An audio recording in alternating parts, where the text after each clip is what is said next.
Se você clicou nesse vídeo, é bem provável que você está tendo algum problema com esse tipo de medicamento aqui. Bem-vindos a mais um vídeo. Hoje, diretamente ao ponto, vamos falar como se faz para se desviciar desse tipo de medicamento aqui, um descongestionante nasal comumente encontrado em qualquer farmácia. Nós temos diversas marcas, diversos nomes para esse tipo de medicamento, né? O foco desse medicamento é como um descongestionante nasal, ele é utilizado para aqueles momentos que tu tá com dificuldade de respirar, que vai ter como causa diversos problemas, né? Tu pode ter uma rinite alérgica, rinocinusite, enfim. O motivo pelo qual o teu nariz está trancando, está entupindo, aí isso é o de menos aqui nesse vídeo, o esclarecimento, né, para isso. No final eu vou explicar como que eu fiz na prática, né, como eu consegui me desviciar desse tipo de medicamento. Então, o que são os descongestionantes nasais, tipo esse aqui? Ele tem um princípio ativo, que é o principal, é o agente vasoconstritor que ele tem, que é o chamado cloridrato de nafazolina. Aqui no vídeo eu vou trazer, quando eu for falar, eu vou trazer mais o termo nafazolina, até para não ficar falando o nome da marca, né, do produto, que eu não sei até que ponto eu posso também ficar falando sobre isso. Mas são diversos, tá? Eu trouxe esse exemplo aqui, mas são diversos tipos de medicamentos que têm essa função de descongestionar as vias, a narina, né? Bom, o que é a nafazolina? A nafazolina é um medicamento, ela é um agonista adrenérgico, ou seja, ela é uma molécula que atua nos receptores adrenérgicos. No nosso organismo, nós temos dois tipos principais de receptores adrenérgicos, que são os do tipo alfa e do tipo beta. Aí do alfa nós temos ainda os subtipos alfa 1, alfa 2 e os beta como beta 1, beta 2 e beta 3. Eles são responsáveis pela vasodilatação e vasoconstrição dos nossos vasos. O que é a vasodilatação e vasoconstrição? Vasodilatação, como o nome diz, ele vai dilatar, ou seja, um vaso que tem um calibre, no momento que ele receber um estímulo vasodilatador, ele vai aumentar o calibre dele. E o vasoconstrição, ao contrário, né? Vai diminuir o calibre desse vaso. O que a nafazolina faz no nosso organismo? Ela vai ter atuação nos receptores adrenérgicos e vai fazer com que haja vasoconstrição.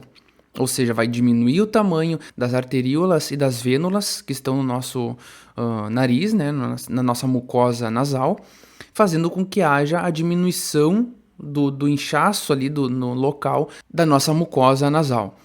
Fazendo com que melhore o fluxo de ar, né? Porque vai diminuir esse inchaço, vai melhorar o fluxo e a pessoa consegue respirar melhor. Então, o que a bula traz, né? Eu tenho a bula aqui. O que a bula traz, como alguns detalhes que eu anotei aqui. Ele deve ser utilizado, nesse exemplo aqui, desse modelinho aqui, né? De 1 a 2 gotas em cada narina, 4 a 6 vezes ao dia, certo? E a dose máxima não pode ultrapassar 24 gotas.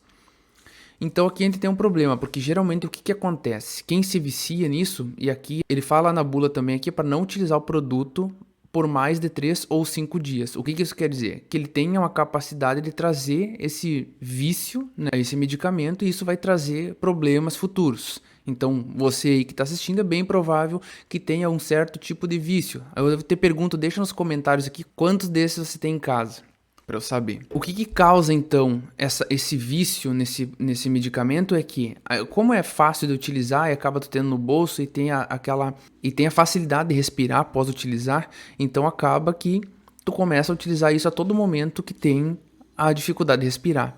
Por que ocorre? Por que diz na bula para não utilizar por mais de 3 ou 5 dias? Tu vai saturar esse medicamento aqui, vai saturar os receptores adrenérgicos que eu falei, e essa saturação vai fazer com que eles fiquem menos sensibilizados. E o que isso na prática quer dizer?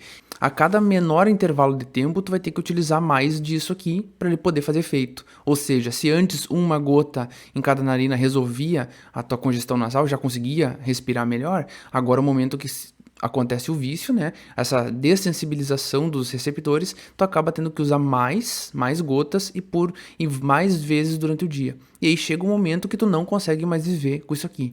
Então acaba tendo que usar muito e se torna, querendo ou não, um vício, né? Bom, então partindo desse entendimento de que é um medicamento, né? Então todo medicamento deve ser prescrito por um médico, mas a gente sabe muito bem que esse aqui se compra livremente na farmácia. E que é fácil de utilizar, então no momento que tu tiver algum problema de congestão nasal, é um medicamento de fácil solução para esse tipo de problema, né? Então acaba que o uso dele fica indiscriminado. E aí acaba que você que está assistindo esse vídeo aqui deve estar viciado nesse tipo de medicamento. E que não é só esse aqui, tá?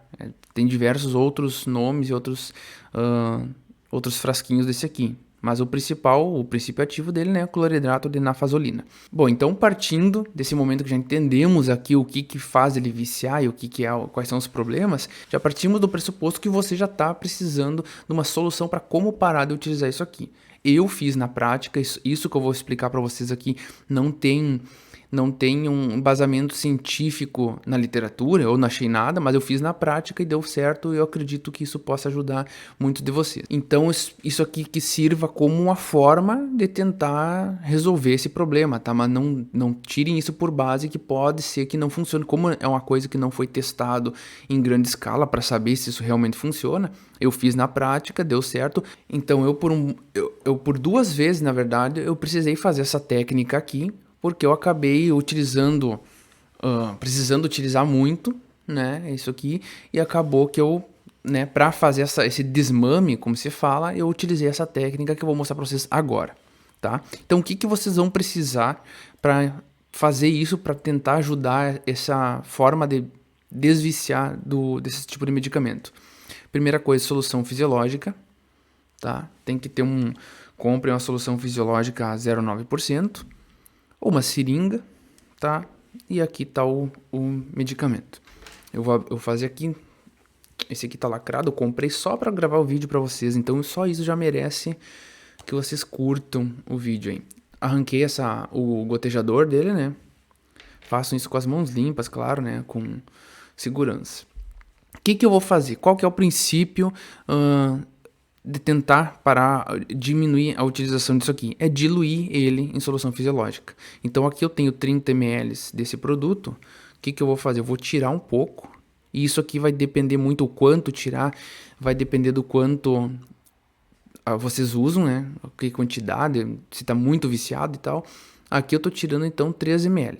Vamos supor que quanto menos diluído, ele vai ter ainda assim o mais efeito, tá? Se caso você tirar a metade, repor a metade com solução fisiológica, acaba que ele vai estar diluído em 50%, né? Então pode ser que às vezes tu acaba tendo que usar muito mais por não estar fazendo efeito nenhum. O que eu faço? Eu vou tirar isso aqui num copinho aqui, tá?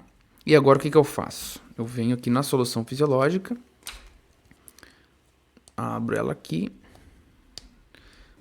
abro ela e faço agora essa condição aqui, ó. Eu vou encher os mesmos 3 ml que eu tirei do medicamento, eu vou repor em solução fisiológica, tá? Então agora eu venho aqui, ó, coloco e pronto. Eu diluí esse produto agora. Claro. Aí o que acontece? Pronto, tá? Agora eu vou poder utilizar ele, dou uma agitadinha aqui, começo a utilizar ele assim. O que eu indico, né? O que eu sugiro que vocês podem fazer? Comecem tirando 1 ml, de repente. Na verdade dá para ser 3, né? Desde que seja um frasco fechado. Tira 3 ml, repõe com a salina e vai utilizando ele. Mas tenta colocar um prazo de utilizar ele. Por exemplo, assim, ó. Tenta usar a cada 3 horas. Vai pingar 2 gotas em cada... Vai pingar 2 gotas em cada narina a cada 3 horas desse aqui, tá? Mantém isso por um tempo e depois que tiver conseguindo manter esse ritmo, usa até acabar, né? Nesse formato, vai ter que comprar outro. Vamos imaginar aqui que é uma pessoa que já está utilizando num nível de vício, né, muito grande. Eu sei que tem pessoas que usam há anos, né? E não conseguem se desviciar. Mas é um formato que eu encontrei que para mim funcionou muito bem. Utiliza, depois na próxima vez que comprar um novo, em vez de retirar só 3 ml, né, dá uma seringuinha aqui, tira 6. Então tira uma, tira outra e aí repõe essas duas com solução fisiológica. Aí tu vai ter um produto mais diluído ainda. E faz o mesmo esquema. Utiliza ali 2 gotinhas por narina a cada 3 horas. E assim tu vai indo, vai fazendo esse formato de diluição e tenta não... O que é o risco aqui? Não tente, ou melhor, não comece a utilizar ele daí muito mais vezes. Vamos supor que hoje, atualmente, ele original, né, sem fazer essa diluição, você está usando aí por a cada 3 horas, vamos supor, a cada 3 horas está utilizando ele. Aí no momento que diluir, não adianta começar a utilizar de 2 em 2 horas.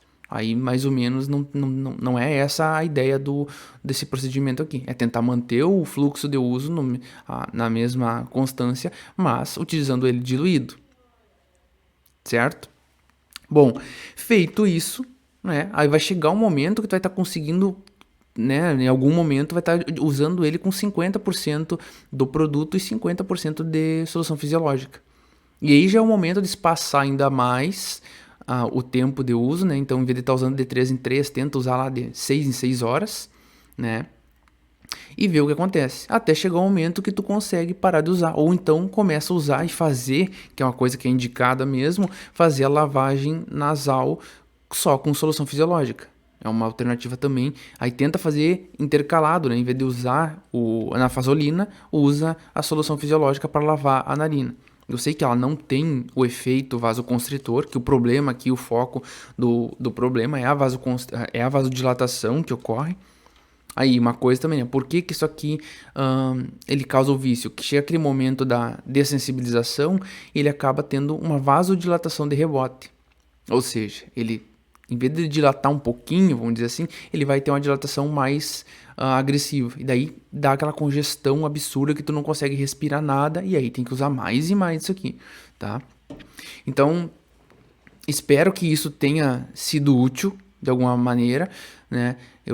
Como eu volto a reforçar aqui que isso não é aqui é o Ciência Incompleta, é a parte incompleta do canal falando, que é não está embasado isso em artigos científicos, pelo menos eu nunca li nada a respeito, mas foi uma alternativa que eu tive que fazer para mim, quando eu utilizava muito disso, foi pensar em diluir ele para ver se funcionava, e para mim funcionou. Então hoje eu estou trazendo essa experiência para vocês aqui para ver se pode ser que ajude. Eu sei que muitas pessoas são dependentes desse medicamento, né? E eu sei o quão ruim é isso. E até tem, né? Leiam a bula desse medicamento e tudo mais, que vocês vão ver aí os riscos que ele tem do uso crônico, né?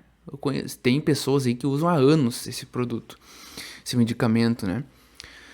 Bom, o vídeo de hoje era isso. Foi bem curtinho, era rápido, era para ser rápido mesmo. Espero que tenha espero que tenha tirado dúvidas de quem clicou aí, que pensou que poderia ter alguma chave milagrosa para o não uso desse tipo de medicamento, mas é uma alternativa que eu acredito que vale muito a pena vocês tentarem fazer.